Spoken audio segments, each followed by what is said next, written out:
नमस्ते भगिनी, नमस्ते महोदय। आरम्भं कुर्मः। रामो राजमणिः सदा विजयते, रामं रमेशं भजे। रामेणाभिहता निशाचरचमूः, रामाय तस्मै नमः। रामान्नास्ति परायणं परतरं, रामस्य दासोऽस्म्यहम्। रामे चित्तलयः सदा भवतु मे, भो राम मामुद्धर। प्रपन्न पारिजाताय स्तोत्रवेत्रैकपाणये, ज्ञानमुद्राय कृष्णाय गीतामृतदुहे नमः।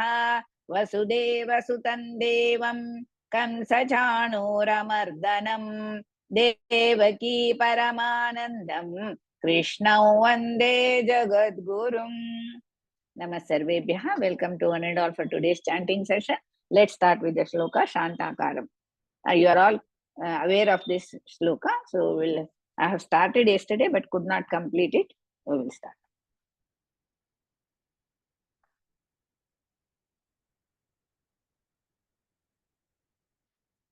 बी राधा भगिनी, बी राधा भगिनी, बी राधा भगिनी। नमस्ते नमस्ते नमस्ते guruji. शांताकारं भुजगशयनं, शांताकारं it is not भुजगशयनं। Santakaram, it is Shankarasha. Bhujagashayanam Shankarasha. Shantakaram Bhujagashayanam. Bhu is Mahaprana. शांताकारं भुजगशयनं, Bhujagashayanam Shayanam. भुजगशयनं, शांताकारं भुजगशयनं। Padmanabham Suresham. पद्मनाभं सुरेशं, पद्मनाभं सुरेशं। Uttamam Bhagini. Vishwadharang. Vishwadharang. Vishwadharang Gagana Sadrusham. विश्वागारं Gagan Vishwadharang Tata Da. Second Da. विश्वाधारं गगन सदृशं। No Dhararam. Darang. Because we are removing the Makara and next letter is Ga Kaka Gaganga. Vishwadharang Gagana Sadrusham. विश्वाधारं गगन सदृशं, विश्वाधारं गगन सदृशं। मेघवर्णं शुभांगं, मेघवर्णं शुभांगं, मेघवर्णं शुभांगं। लक्ष्मीकान्तं. Now also Nga, because Ka is there. Lakshmikantam Kamalanayanai. लक्ष्मीकान्तं कमलनयनं, Kamalanayanai, because next letter is Ya. लक्ष्मीकान्तं गगनशयनै, Lakshmikantam Kamalanayanai. लक्ष्मीकान्तं गगनशयनै, Right? Kamalanayanai. कमलनयनै, लक्ष्मीकान्तं कमलनयनै। योगी हृद्यानगम्यं, योगी ज्ञानगम्यं, योगी हृद्याना or birdhyana, both are right. Yogi bhirdyanagамyam, योगी ज्ञानगम्यं, birdhyana, yogi birdyanagамyam. योगी ज्ञानगम्यं, Vande गम्यं। Vande Vishnum bhavabhayaharam, वन्दे विष्णुं भवभयहरं, वन्दे विष्णुं भवभयहरं। सर्वलोकैकनाथं, not नाथं, सर्वलोकैकनाथं, सर्वलोकैकनाथं, सर्वलोकैकनाथं। उत्तमं भगिनि। थैंक यू महोदय। पद्मा राजगोपाल भगिनी, पद्मा राजगोपाल भगिनी। Namaste, namaste. Yeah. I'm going to read 2 lines, Bhagini. Okay. One line. Okay, one line. This is Shantakaram bhujagashayanam padmanabham suresham. शान्ताकारं भुजगशयनं Not sayanam. पद्मना Sayanam is not there. Sha, Shankara Sha. शान्ताकारं भुजगशयनं पद्मनाभं सुरेशम् शान्ताकारं भुजगशयनं पद्मनाभं सुरेशम् Uttama beginning. Vishwadharam gagana sadrusham meghavarnam shubhangam. विश्वाधारं गगनसदृशं मेघवर्णं शुभांगं विश्वाधारं गगनसदृशं मेघवर्णं शुभांगम् Uttama beginning. Lakshmikantam kamalanayanai yogibhirdhyanagamyam. लक्ष्मीकान्तं कमलनयनै योगिभिर्ध्यानगम्यम् लक्ष्मीकान्तं कमलनयनै योगिभिर्ध्यानगम्यम् Vande Vishnum bhavabhayaharam sarvalokaikanaatham. वन्दे विष्णुं भवभयहरं सर्वलोकैकनाथं वन्दे विष्णुं भवभयहरं सर्वलोकैकनाथम् Uttama beginning. जयंती श्री कृष्णा भगिनी धन्यवाद भगिनी नमस्ते भगिनी Shanta Shantakaram bhujagashayanam padmanabham suresham. शान्ताकारं भुजगशयनं पद्मनाभं सुरेशं शान्ताकारं भुजगशयनं पद्मनाभं सुरेशम् Uttama beginning. Vishwadharam gagana sadrusham meghavarnam shubhangam. विश्वाधारं गगन Dharam सदृशं no. Vishwadharang. Aka gagan. विश्वाधारं गगनसदृशं मेघवर्णं शुभांगं विश्वाधारं विश्वाधारं गगनसदृशं मेघवर्णं शुभांगं Lakshmikantam kamalanayanai yogibhirdhyanagamyam.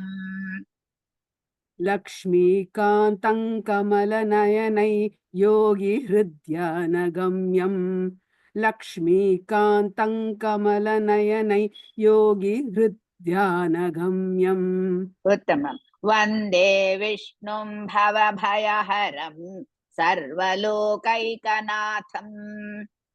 वन्दे विष्णुं भवभयहरं सर्वलोकैकनाथं वन्दे विष्णुं भवभयहरं सर्वलोकैकनाथम् Uttamam beginning. पद्म प्रिया भगिनी धन्यवादः Yes, Mahodaya.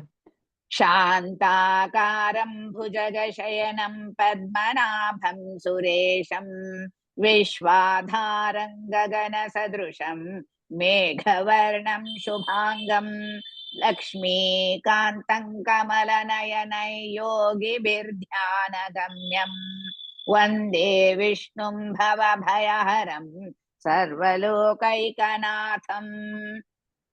शान्ताकारं भुजगशयनं पद्मनाभं सुरेशं विश्वाधारं गगनसदृशं Vishwadharang bagini. Vishwadharang. विश्वाधारं गगनसदृशं मेघवर्णं शुभांगं लक्ष्मीकान्तं कमलनयनं योगिहृद्यानगम्यं Yogi वन्दे Birdhyana, Hrudyana, both are right. Whichever is comfortable, you can say. But see that Kamala Nayanai. Once more, you start okay. with Lakshmi Kantam. लक्ष्मीकान्तं कमलनयनै योगिहृद्यानगम्यं वन्दे विष्णुं भवभयहरं सर्वलोकैकनाथम् Uttamam bagini. Thank you.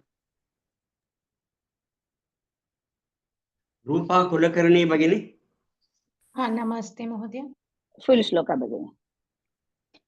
शान्ताकारं भुजगशयनं पद्मनाभं सुरेशं विश्वाधारं गगनसदृशं मेघवर्णं शुभाङ्गं लक्ष्मीकान्तं कमलनयनै योगिभिर्ध्यानगम्यं वन्दे विष्णुं भवभयहरं सर्वलोकैकनाथम्. Uttamam begini, ati uttamam. Let's move on to the next one. Shloka, last shloka of the Gita Dhyana. Padmini Bhagini. Yes, Mahodaya. Namaste. I'm going to read it. First read the shloka. Kindly mute yourself, Bhagini. Okay, ma'am. Yam Brahma Varunendra Rudra Marutaha. Till there is first pada. So Yam Brahma, Yam Makara, Brahma, Brahma. So Brahma, Ha is Dirgha. Varunendra Rudra Marutaha. Varune, Ne is Dirgha. Varunendra Rudra Marutaha. Marutaha. You have to pronounce the Visarga. So all are Hrisva. Next, coming to the second one. Stunvanti Divyai Stavaihi. Don't say Divyaihi Stavaihi. Divyaihi Stavais. Yam Brahma Varunendra Rudra Marutaha. Stunvanti Divyai Saha. You have to put the Sahaf Sa. Divyai Stavaihi. You should not say Divyaihi Stavaihi. You have to say Divyai Stavaihi. So Stunvanti. Stunvanti. Stu is Hrisva. Na half. Va Hrisva. Ti is again na half. Ti Hrisva. Divyaihi. Both are Hrisva. Stavaihi. Sa half. Ta Hrisva. And Y is Hrisva. Yam Brahma Varunendra Marutaha. First pada. Stunvanti Divyai Stavaihi. Coming to the second pada. Vedaihi is there. Then comes to Sangapada Kramopanishadaihi. So second line, first pada is Vedaihi. Remove the Visarga, next letter is Sa. So as a result, Vedai Sangapada Kramopanishadaihi. You should not break that Sangopada, then Kramopanishadai. One stretch you have to say. Vedai Sangapada Kramopanishadaihi. Vedai, both the words are Hrisva. Sangapada, Sa is Dirgha. Then the rest are all Hrisva. Mo is Dirgha. The rest are all Hrisva. And in the end, Daihi. You have to pronounce the Visarga. So, Vedai Sangapada Kramopanishadaihi. I repeat, Vedai Sangapada Kramopanishadaihi.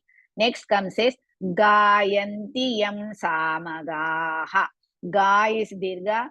Yanti, Hrisva, Yan, and Ti half, Ana half, Ti is also Hrisva. Yam, you have to pronounce Yam only. Samagaha, Sa and Ga both are Dirgha, Ma is Hrisva. And if the end of the sentence Visarga comes, you have to pronounce the Visarga.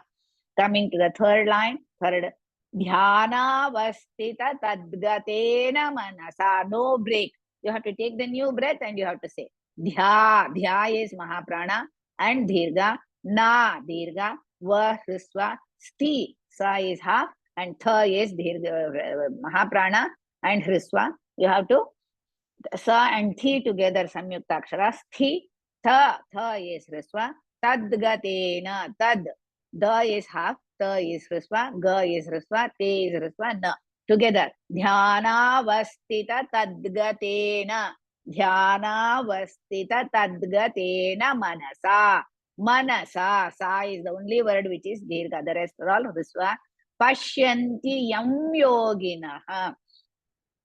Pashyanti. Till Pashya it is Hrisva. Again, na half Ti is also Hrisva. Instead of saying Yam, the next letter is Ya. So I have told Ya, Ra, La, Yu. It comes. You have to use the same word. Yai Yoginaha.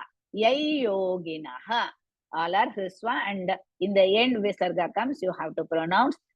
Then Yasyantam na viduhu. Yasyantam. Now Makara is there. Next letter is Na. Yasyantan na viduhu. Yasyantanna viduhu. Siya is the only letter which is the dirgha, the rest are all hrisva. Sura viduhu. And now to remove the visarga from viduhu, next letter is sa. Yasyantanna vidus sura sura ganaha. That is the pada. Each line has two padas. I'm explaining the padas. Yasyantanna vidus sura sura ganaha. There you have to keep the visarga. Sura, ra is dirgha. Then na is dirgha. The rest are all hrisva. Sura sura ganaha. How you are going to pronounce it? Yasyantanna vidus sura sura ganaha. I repeat. Yasyantanna vidus sura sura ganaha. Sura sura, don't say. Sura sura ganaha. Devaya tasmai namaha. Va is the word which is dirgha. The rest are all hrisva. And namaha, the end when visarga comes, you have to pronounce the visarga. Let us start. Yam brahma varunendra rudra marutaha. Ma'am, in the book la the variya illa ma'am. Then wait, Bhagini. There is book is there, but you have to look for the Gita Press book, or you write it down. Okay. I will call somebody else. Okay? Okay, okay, thank you. Yeah. Rupa Kulakarni. Rupa Kalakarni Bhagini. Ha, Bhagini. Yam Brahm. Okay, sir. N Padma Bagini. N Padma. Yes, sir. Yam Brahma Varunendra Rudra Marutaha. यं ब्रह्मा वरुणेन्द्र रुद्रमरुतः यं ब्रह्मा वरुणेन्द्र रुद्रमरुतः स्तुन्वन्ति दिव्यैस्तवैः स्तुन्वन्ति दिव्यैस्तवैः स्तुन्वन्ति दिव्यैस्तवैः वेदैः साङ्गपदक्रमोपनिषदैः वेदैः साङ्गपदक्रमोपनिषदैः वेदैः साङ्गपदक्रमोपनिषदैः गायन्ति यं सामगाः गायन्ति यं सामगाः गायन्ति यं सामगाः उत्तमं भगिनि ध्यानावस्थिततद्गतेन मनसा ध्यानावस्थिततद्गतेन मनसा ध्यानावस्थिततद्गतेन मनसा पश्यन्ति यं योगिनः पश्यन्ति यै योगिनः पश्यन्ति यै योगिनः यस्यान्तन्न विदुः सुरासुरगणाः यस्यान्तन्न विदुः सुरसुरगणाः यस्यान्तन्न विदुः सुरासुरगणाः यस्यान्तन्न विदुः सुरासुरगणाः यस्यान्तन्न विदुः सुरासुरगणाः देवाय तस्मै नमः देवाय तस्मै नमः देवाय तस्मै नमः उत्तमं भगिनि उत्तमं धन्यवादः Jayanti Narayanan Bagini. गुरुजी यं ब्रह्मा वरुणेन्द्र रुद्रमरुतः यं ब्रह्मा वरुणेन्द्र रुद्रमरुतः मरुतः नो मरुतः मरुतः यं ब्रह्मा वरुणेन्द्र रुद्रमरुतः उत्तमं स्तुन्वन्ति दिव्यैस्तवैः स्तुन्वन्ति दिव्यैस्तवैः स्तुन्वन्ति दिव्यैस्तवैः वेदैः साङ्गपदक्रमोपनिषदैः वेदैः Don't say Vedaihi. शाङ्कपदक्रमो When we are reciting, I told you, reading, yes, Vedaihi. But when we are reciting, you are supposed to remove the Visarga. Next letter, you should see Sa. So half Sa.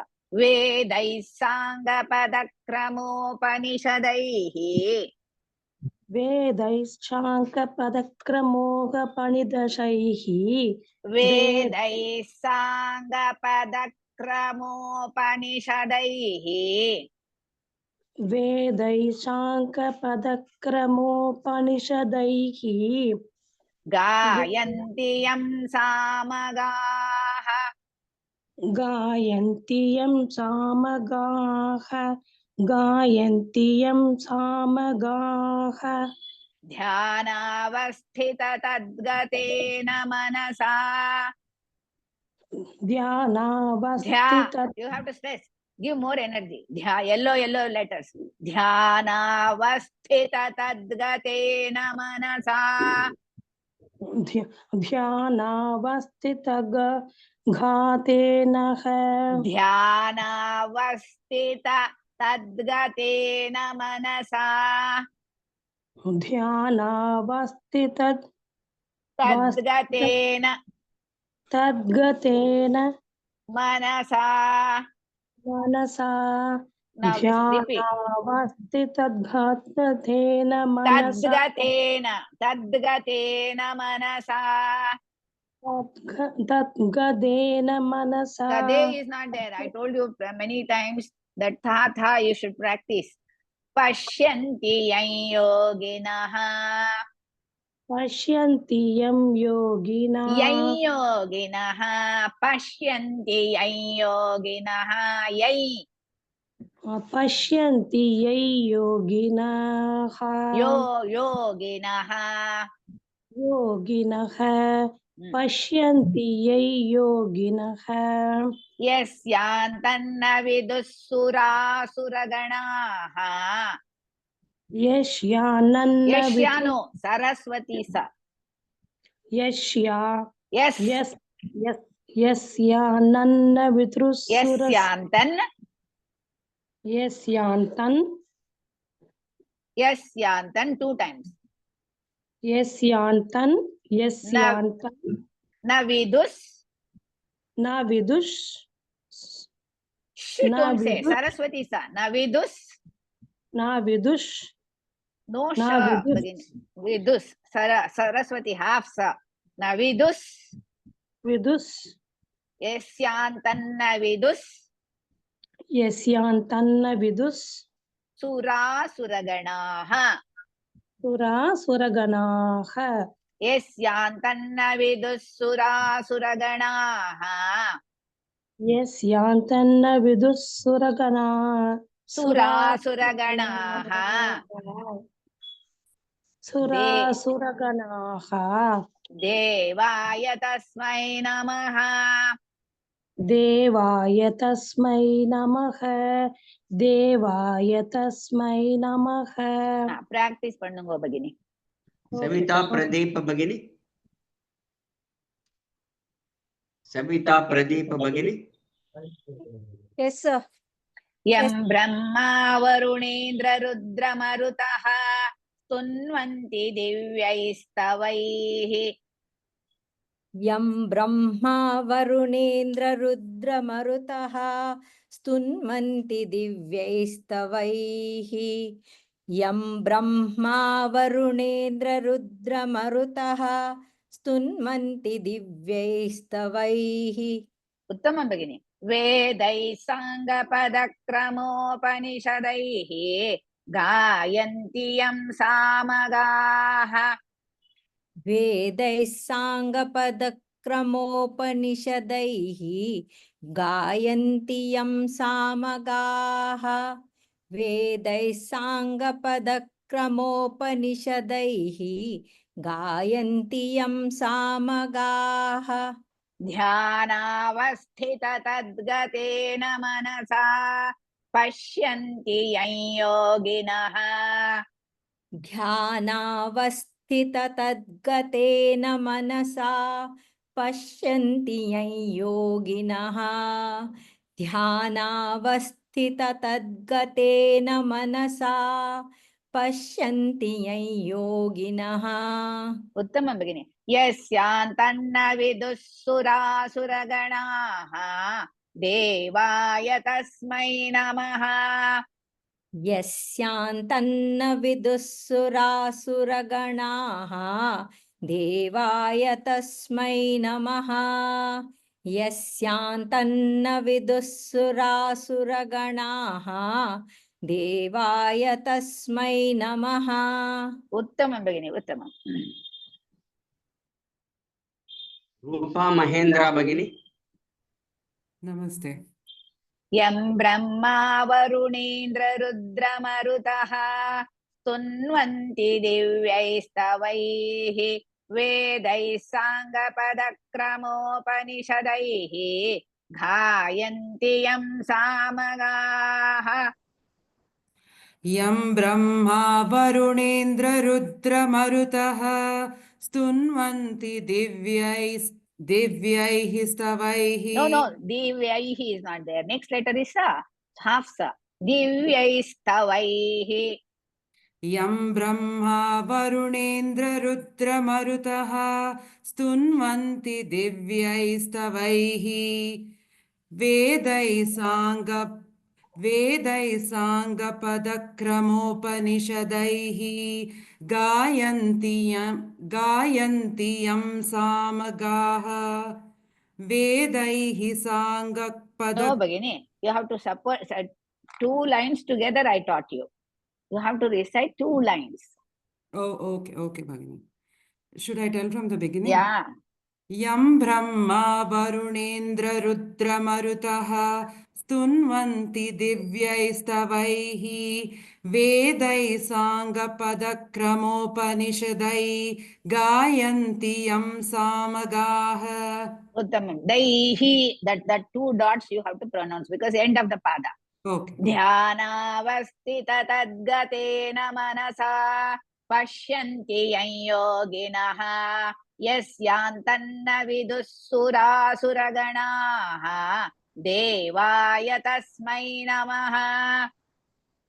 ध्यानावस्थिततद्गतेन मनसा पश्यन्ति यं योगिनः यस्यान्तन्न विदुः सुरासुरगणाः देवाय तस्मै नमः. One second, Bhagini. Yasyantanna viduhu, don't say vidus because while reading, yes, viduhu. But when we are reciting, when we are chanting in the form of the raga with the tune, so that visarga has to be removed. Next letter you should see, sa is there, vidus. Okay, but I will not remove from ganaha because it's end of the pada. And again, I will not remove that, whoever it is, and the end of the sentence also we will not remove. Okay, Guruji. Yasyantanna viduh. Yasyantan, ya is dirgha. Yasyantanna viduh surasuragan. Vidus. Yasyantanna viduh surasuragana. Vidussurasuraganaha. Yasyantanna vidussurasuragana devaya. Gana, don't stop it. Ganaha. Ganaha devaya tasmai namaha. Practice, you will get Sri Vidya Prasad Bhagini. Namaste Mahodaya. Full shloka Bhagini now. Yam Brahma Varunendra Rudra Marutaha Stunvanti Divyaistavaihi Vedai Sangapadakramopanishadaihi Gayanti Yam Samagaha Dhyanavastita Tadgatena Manasa Pashyanti Yan Yoginaha Yasyantanna Vidussurasuraganaha Devaya tasmai namaha. Yam Brahma Varunendra Brahma, no. Rudra Maruta. Brahma is wrong. Slowly you go, Bhagini. In the beginning, slowly, if you will not make this, it's not Brahma, it is Brahma. First pronounce ma, then ha. Yeah. Yam Brahma Varunendra Rudra Marutah Stunvanti Devyaistatstavaihi Vedai Sangapadakramopanishadaha Nishadaihi. Vedai Sangapadakramopanishadaihi Gayanti Yam Samagaha ध्यानावस्थिततद्गतेन मनसा पश्यन्ति यं योगिनः यस्यान्तन्न विदुः सुरगणाः देवाय तस्मै नमः. Uttama Bhagini, if you practice a little, then you will get that one. And go slowly. For everybody, it is, I'm telling, that you should start with the slow process. Then only when you are, after practicing many times, you can go little faster. Thank you. Yeah. Let us revise the shlokas from the beginning.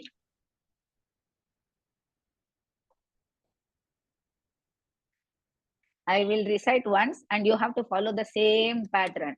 Om Shri Paramatmane Namaha Atha Gita Dhyanam Om Parthaya Pratibodhitam Bhagavata Narayanena Swayam Vyasena Gratitam Purana Munina Madhye Mahabharatam Advaitaamrutavarshinim Bhagavati Ashtadashadhyayinim Ambatvamanusandathami Bhagavat Gite Bhavadveshinim. Call the name. Akshata Kulkarni Bhagini. Yes, ma'am. Om Parthaya. No, Bhagini. Om Shri Paramatmane Namaha. You're going to first say Paramatmane Namaha. See the screen. Om Shri Paramatmane Namaha Atha Gita Dhyanam Om Parthaya Pratibodhitam Bhagavata Narayanena Swayam Vyasena Gratitam Purana Munina Madhye Mahabharatam Advaitaamrutavarshini Bhagavati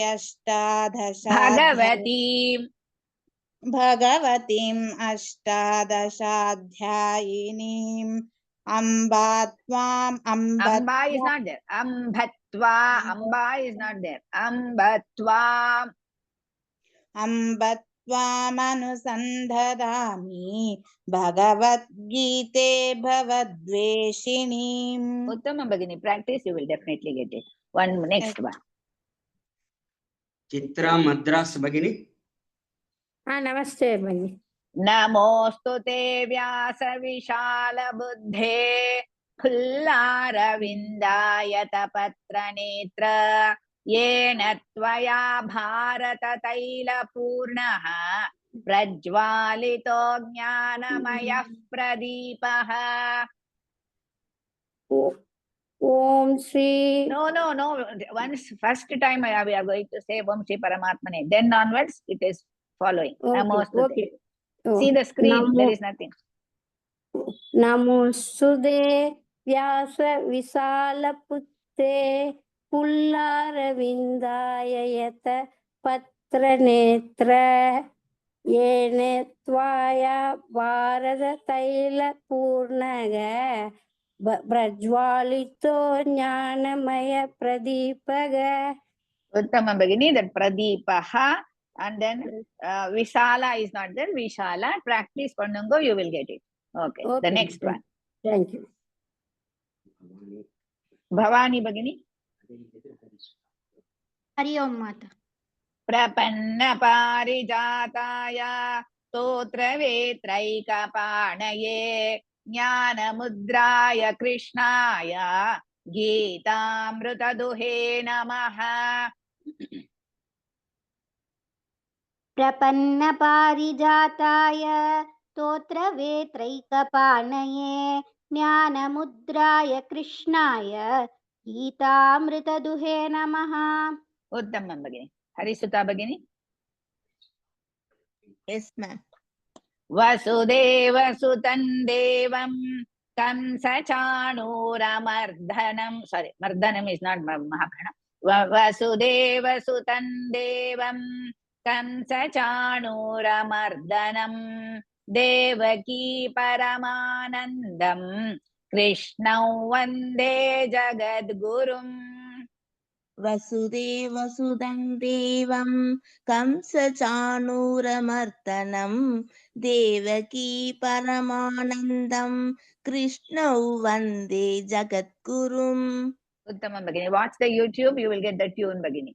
Nice. Yes, ma'am. Very nice. Uttamam. Preeti B Bhagini. Preeti B Bhagini. Preeti B Bhagini. Shankar Raman Mahodaya. Namaskaram Mani. भीष्मद्रोणतटा जयद्रतजला गान्धारनीलोत्पला शल्यग्राहवती कृपेण वहनी कर्णेन वेलाकुला भीष्मद्रोणतटा जलन्तलजा गान्धारनी जयद्रतजला भीष्मद्रोणतटा जयद्रतजला भीष्मद्रोणतटा जयत्रधजला गान्धारनीलोद्बला भीष्मद्रोणतटा शल्यग्राहवती कृपेण वहनी. Only one line. 2 lines, only one time. Okay, शल्यग्राहवती कृपेण वहनी कर्णेन वेलाकुला कुला गुलानो कुला कुला. उत्तमं महोदय. Bala Saraswati Bhagini. Guruji. Ashwatthama विकर्ण घोरमकरा दुर्योधनावर्तिनी सोत्तीर्णा खलु पाण्डवैरणनदी कैवर्तकः केशवः. अश्वत्थाम विकर्ण घोर मकरा दुर्योधनावर्तिनी सोत्तीर्णा खलु पाण्डवैरणनदी कैवर्तकः केशवः. उत्तमं भगिनी. Let's move on to the next one. Shri Bhagini. नमस्ते महोदय. नमस्ते. पाराशर्यवचः सरोजममलं गीतार्थगन्धोत्कटं नानाख्यानककेसरं हरिकथा सम्बोधनाबोधितम्. पाराशर्यवचः सरोजममलं गीतार्थगन्धोत्कटं नानाख्यानककेसरं हरिकथा सम्बोधनाबोधितम्. उत्तमं भगिनि. लोके सज्जन षट्पदैरहरः पेपीयमानं मुदा भूयाद् भारत पंकजं कलिमल प्रध्वंसिनः श्रेयसे. लोके सज्जन षट्पदैरहरः पेपीयमानं मुदा भूयाद् भारत पंकजं कलिमल प्रध्वंसिनः श्रेयसे. उत्तमं भगिनि. उत्तमं भगिनि. Next. Nagalakshmi B Bhagini. Nagalakshmi B Bhagini. Geeta Shekhar Bhagini. Geeta Shekhar Bhagini. Revati Balasubramaniam Bhagini. Yes sir. मूकं करोति वाचालं पङ्गुल्लङ्घयते गिरिं यत्कृपातमहं वन्दे परमानन्दमाधवम्. मूकं करोति वाचालं पङ्गुल्लङ्घयते गिरिं यत्कृपातमहं वन्दे परमानन्दमाधवम्. उत्तमं भगिनि. उत्तमं. Let's move on to the next one. Shloka number 8.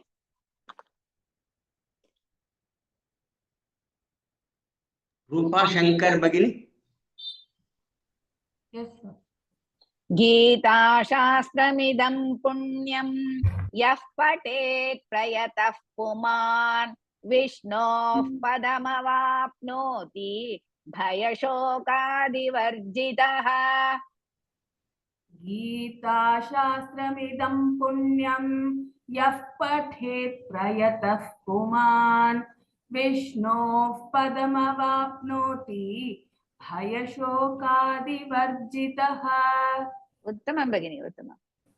We'll move on to the next one. Shloka number 9. राजन नारायणन महोदय.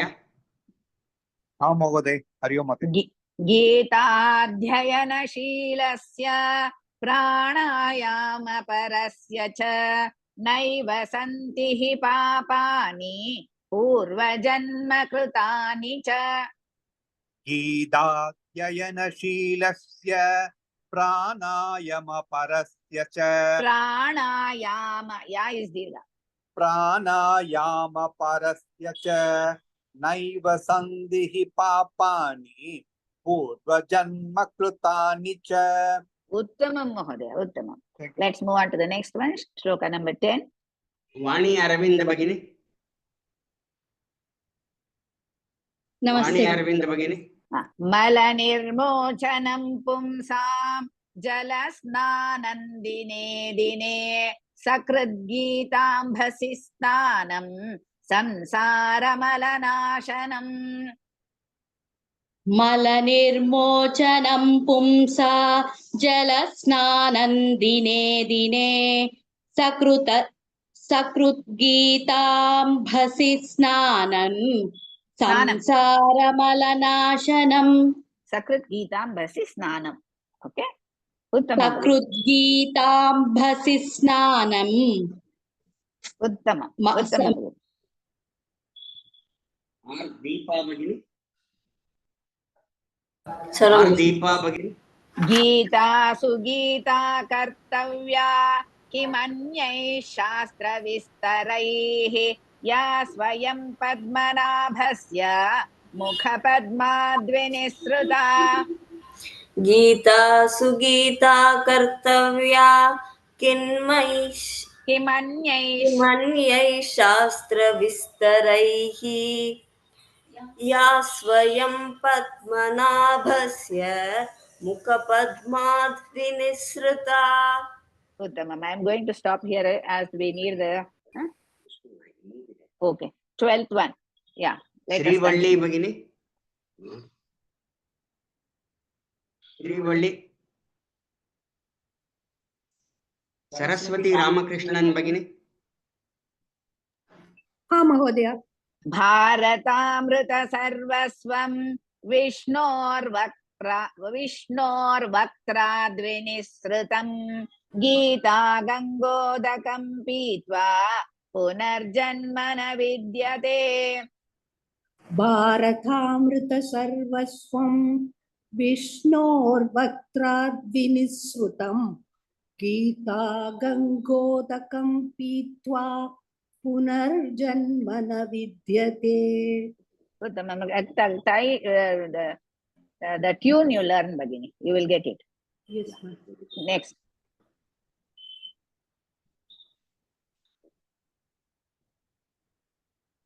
कल्याणी राजन भगिनी. नमस्ते माता. सर्वोपनिषदो गावः दोग्धा गोपालनन्दनः पार्थो वत्सः सुधीर्भोक्ता दुग्धं गीतामृतं महत्. सर्वोपनिषदो गावः दोग्धा गोपालनन्दनः पार्थो वत्सः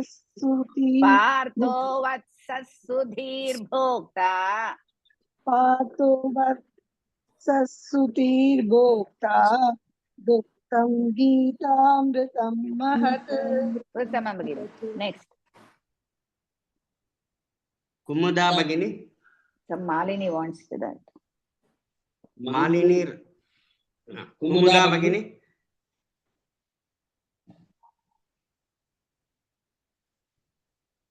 Malini Bhagini wants to chant. Malini Radhakrishna ಭಗಿನಿ. ನಮಸ್ತೆ ಮಹೋದಯ. ನಮಸ್ತೆ ಭಗಿನಿ. ಏಕಂ ಶಾಸ್ತ್ರಂ ದೇವಕೀ ಪುತ್ರ ಗೀತಂ ಏಕೋ ದೇವೋ ದೇವಕೀ ಪುತ್ರ ಏವ ಏಕೋ ಮಂತ್ರಸ್ತಸ್ಯ ನಾಮಾನಿ ಯಾನಿ ಕರ್ಮಾಪ್ಯೇಕಂ ತಸ್ಯ ದೇವಸ್ಯ ಸೇವಾ. ಏಕಂ ಶಾಸ್ತ್ರಂ ದೇವಕೀ ಪುತ್ರ ಗೀತಂ ಏಕೋ ದೇವೋ ದೇವಕೀ ಪುತ್ರ ಏವ ಏಕೋ ಮಂತ್ರಸ್ತಸ್ಯ ನಾಮಾನಿ ಯಾನಿ ಕರ್ಮಾಪ್ಯೇಕಂ ತಸ್ಯ ದೇವಸ್ಯ ಸೇವಾ. Uttama Bhagini, I will do the two on Monday and we will see all of you on Monday. Samapyamaha. Om Purnamadah Purnamidam Purnat Purnamudachyate Purnasya Purnamadaya Purnamevavashishyate. Om Shanti Shanti Shanti. धन्यवादः सर्वेभ्यः. पुनर्मिलामः. Ram Ram Ram. Happy weekend to all. धन्यवादः. धन्यवाद. धन्यवाद.